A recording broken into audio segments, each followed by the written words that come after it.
Hi everyone. In this video, we'll discuss about Earl Jones Ponzi schemes. So Ponzi schemes are those schemes in which the money of new investor is used to give high returns to the old investor. So let us look at the summary of the scheme. So Earl Jones was a financial advisor in Montreal, and it is estimated that he defrauded investors for an estimate of over $50 million. He promised his clients that he'll give high returns, for which he used the money of his new investors, and this money was used to pay off the high returns to old investor and pay off his luxurious life.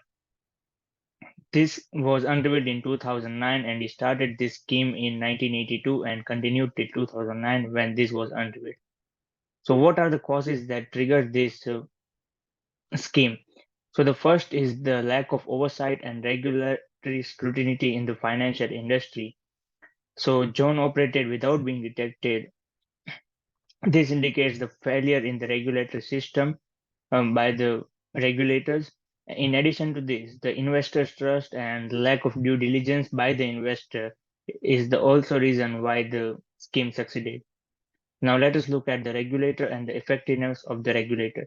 So the main regulator in the Montreal is the Autorité des Marchés Financiers, which is also called AMF. In the case of Earl Jones, AMS was criticized so much as they did not take any action even after receiving so many warnings and complaints about Jones' activity. So after that, the AMF implemented some of the changes in regarding to the monitoring and the regulation of the financial advisor. Let us look at the harm and ramification. So yeah, it obviously Earl Jones Ponzi schemes they had a significant effect on the investor as many of them lost their lifetime savings.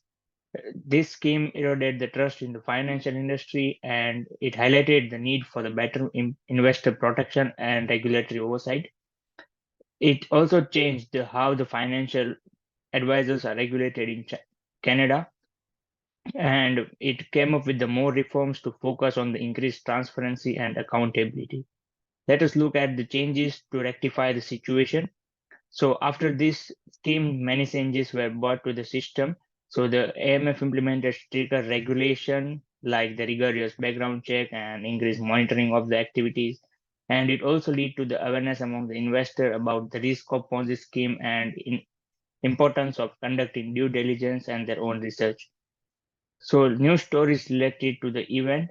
So the news title Earl News get 11 years for 50 million fraud from CBC News. This article provides the Ponzi scheme and impact of investor in Canada.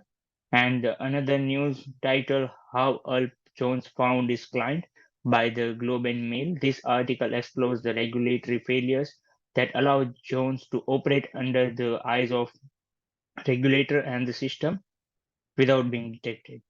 So, what's the current status of that scheme for now? So, since the early Jones Ponzi scheme, there has been improvement in the regulatory framework for financial advisor in Canada. The AMF and the other regulatory bodies have implemented stricter regulation regarding the monitoring and the background check. However, Ponzi schemes are still remain a risk and a threat to the investor as they are exercised by many of them under the table. These are the references from which the information have been used, and thank you.